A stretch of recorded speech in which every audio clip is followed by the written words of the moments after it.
Really? You'll murder more soldiers? Fade this idiot down for a minute.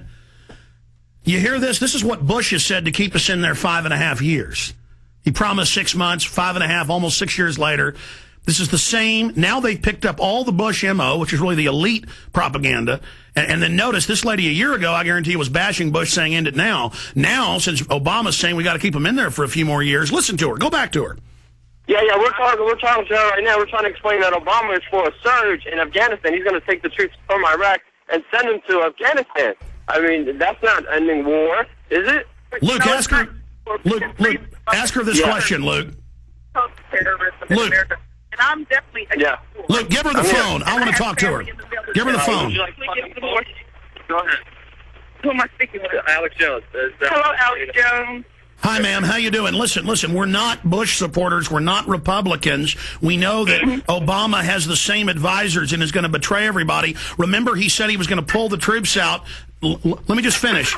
Now he's saying he's not going to. He said he wouldn't have wiretaps against the American people without warrants. Now he's saying he's going ahead. He said he was going to get rid of the Patriot Act. Now he's saying he's not going to do that. All we're saying is that you are, here's my question, and then I'll let you answer it. You are saying that if we pull all the troops out, more will get killed, more troops. The troops can't be killed if they're pulled out of Iraq, and all the major governmental studies admit that if the troops are pulled out, there'll be less deaths on all sides.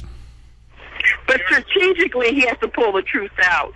And we cannot abandon, and I'm a person against war. And it's funny because all my family is military, and we have arguments at our table all the time. But I truly understand that we just can't go in and say, okay, we're pulling all these troops out, and we leave the people in Iraq. Ma'am, they've built 30-plus permanent giant bases that hold 3,000 or 4,000, 5,000, one case 6,000 people apiece. They're never leaving. The Pentagon says that we're going to have troops there in 20 years. You've been deceived. Oh, no. Now, I guess you don't understand my argument, because when he was talking about how he was going to pull the troops out, I was one of the first people who ever say where I live at, he can't do that. And he's going to have troops in longer than what he expects to have them in. But what I'm saying is that the American people have to wise up themselves and realize we just can't, you're beeping, somebody's beeping here. We just can't pull those troops out the way he says he will. And American people are blind to the it will not happen. Ma'am, I have one other question for you, and I'm going to let you go. So we got Congressman Ron Paul coming up. Go ahead and get him online, John, in Minnesota. And it's this. You've heard about his national compulsory service, 18 to 24. Do you support forced national compulsory service? Okay. I've heard briefly about that, yes. Do you support that? No.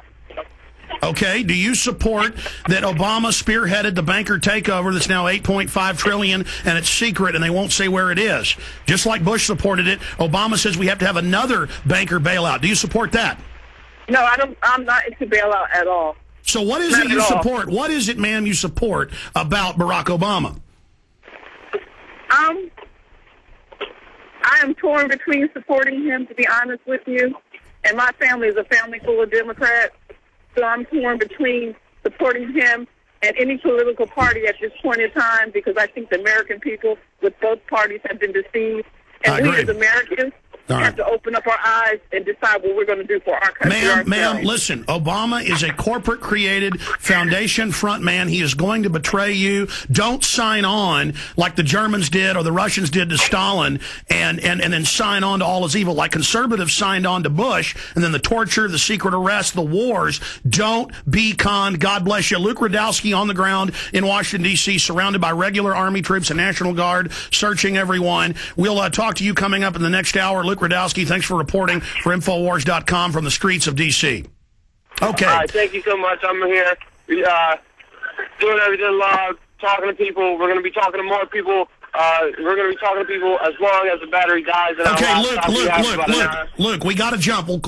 Again, they're streaming live at prisonplanet.tv with a video feed from there on the ground. Now, without further ado, Congressman Ron Paul, for the next 20 minutes, joins us.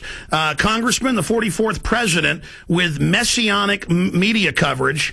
I mean, is this good in history? We've never seen this in American history, to have someone being worshipped and the media saying, get behind him, do whatever he says, and then Obama says another banker bailout, a new Bank of the U.S. that's private, youth brigades. He's formed USAService.org, a private army for himself to go out and ensure his policies, literally out of Mao's playbook. Congressman. But no, I don't think it's a good idea at all, and he can fool a lot of people. But, you know, I was watching the speech that he gave on the business station. It was interesting. He wasn't reassuring the markets. I mean, gold is up sharply and the Dow Jones is down sharply. So if he really was reassuring us that he was going to take care of us, I think the markets would have acted differently. But a lot of people are fooled, and a lot of people are expecting a whole lot and think that he is going to be a savior. But I think it will be short-lived. Congressman, as you know, they've introduced a new bill to give dictatorial power to the Attorney General to where he can ban any semi-automatic or any, quote, rifles that could have a military use, most rifles and shotguns and handguns. That has been introduced. They're introducing a bill to nationally register all firearms.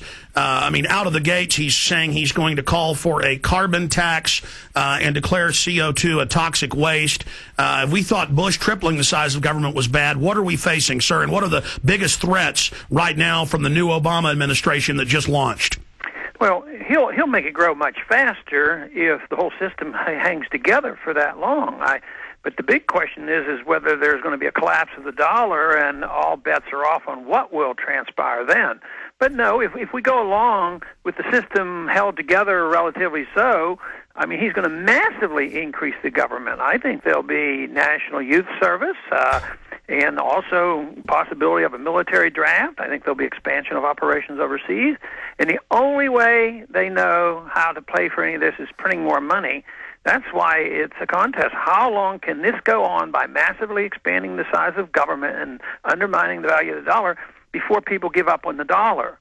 So it'll be interesting to see what's happened. I find it fascinating. Tragically, though, it's so dangerous that you can't really sit back and relax about it. We all have to prepare for what's going on.